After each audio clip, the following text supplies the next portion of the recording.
Okay, so this is our daily reading 3778, 3779, and 3780. Kukuha ulit tayo dito ng tatlo at alamin natin kung ano yung continuation na ibig sabihin ng healthy reading natin kanina. So maraming salamat po sa nagpa-reading, nagpa-cleansing, nagpa-ritual, at yung iba nagtatanong via email. Kung wala po kayong messenger, via email po. Nasa bio ko po yung email ad. Click nyo lang po yun at magra-route po yun doon. And then, pati yung FB at saka yung IG at saka yung ibang social media accounts ko po. Nasa videos din po kung gusto ninyo. Yung iba nasa comment section. So, kukuha po tayo dito ng tatlo. Una, assertive. Pangalawa, regeneration. And pangatlo, shaman. Ay, nako. Kasi, yung pagiging assertive kasi, dapat, minsan maging tahimik ka din sa buhay mo. Yung para bang masyado nang busy yung buhay mo, na hindi mo na naalam kung ano yung gagawin mo. So, ito yung punto na, kailangan mo ring ipahinga sarili mo, mag-isip ka, kasi minsan, kapag hindi ka nakapahinga at di ka nakapag-relax, hindi mo maiintindihan kung gaano kahalaga yung sinasabi ko. Dahil may mga tao na yung iniisip agad nila is yung gastos. Yung hindi nila iniisip yung pagkakagastosan o dapat ba o hindi. 'Di ba? Kasi na maaalala ninyo, sinabi ko sa ibang videos, kung sasabihin sa'yo na ganito gawin mo, mga precautionary measures, hindi ka pa nakikinig. Kailangan pa talagang dumaan ka sa matinding problema bago ka aaksyon. So, yung pinaka-worst siguro dito is, kailan ka ba makikinig? Kapag kailangan na ng lahat, forced na ng lahat. Kasi the next card is regeneration. So, ito yung punto na kahit ayaw mo, mangyayari talaga. 'Di ba? So, ito yung sinasabi na hindi ka naniwala. Sinabi ko kanina na may sunog na mangyayari. Kaya pinabayaan mo lang, pa-chill-chill ka lang.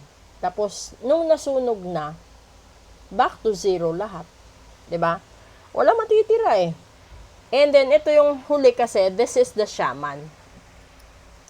Ito yung mga engkanto, mga espiritu, mga kaluluwa na nakaabang lang. Kung nakikinig ka, naniniwala ka, dahil maliban doon, kung hindi ka naniniwala at hindi ka nakikinig, then sasabihin ng mga kaluluwa, ng mga elemento, deserve mo. Dahil yung ibang tao, di ba, sa mga magulang na nakakatanda, sasabihin lagi, wag ka munang umalis kung pagod ka pa or antok ka, wag ka munang mag-drive. Di ba? May ganon. Tapos, sabi mo, hindi pa, kaya pa. Hanggang sa malingat ka, wala na. Di ba? Nabangga na. Kung ito naman ay tungkol sa,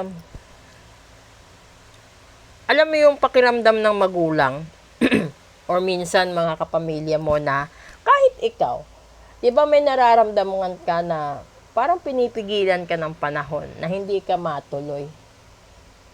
Tapos itinuloy mo pa din, tapos na disgrasya. Yung pagka-disgrasya, siguro kung napilay na sugatan, okay. Pero kapag nategi ka, hindi na okay yun. Kasi, kung ikaw yung magulang, sinabihan kita, yung anak mo madidisgrasya, sa pamilya mo may masasawi. Imbes na magpasalamat ka, nagalit ka pa. Ngayon, kapag yun nangyari, from today hanggang sa 13, ano gagawin mo? Kasi, sinabi na ahead of time, hindi ka lang nakinig, hindi ka lang naniwala. May sinabihan ako no first Tuesday, na kapag hindi niya kayang pigilan yung anak niyang babae, mapuputol ang dalawang paa. Hindi ko alam kung susubukan niya, pagkakatiwalaan niya kasi matigas yung ulo ng anak niya. So hindi niya pinaayos yung ugali ng anak niya. So ibig sabihin noon, walang intensyon yung magulang o yung nanay na ayusin ang pag-uugali ng anak. Kasi kapag yun sana pinaayos niya, yung anak susunod na lang yun. Yung anak hindi na magrereklamo. So 'di ba, hindi na ano yun eh. Hindi na pabigat at hindi na pasaway sa magulang kapag bumait ang isang anak na sutil, mabisyo, ano pa ba? Basta mga ganun. Kasi napapahamak eh. Napapahamak kapag ganun. Kasi kapag nakikita naman na hindi siya mapapahamak, hindi rin naman siya bibigyan ng warning. Kaso nga lang, kapag nagpa-reading kasi ang isang tao, makikita lahat. Makikita lahat. Kaya lang, hindi lahat ng nagpa-reading tanggap. So, ngayon, yung sinasabi dito sa baraha, ito na. No? Kung ano yung nandoon sa healthy reading kanina, ito na ang mangyayari sa daily episode. Tignan natin mamaya sa special episode kung ano sasabihin nila sa tarot na gagamitin natin. Okay?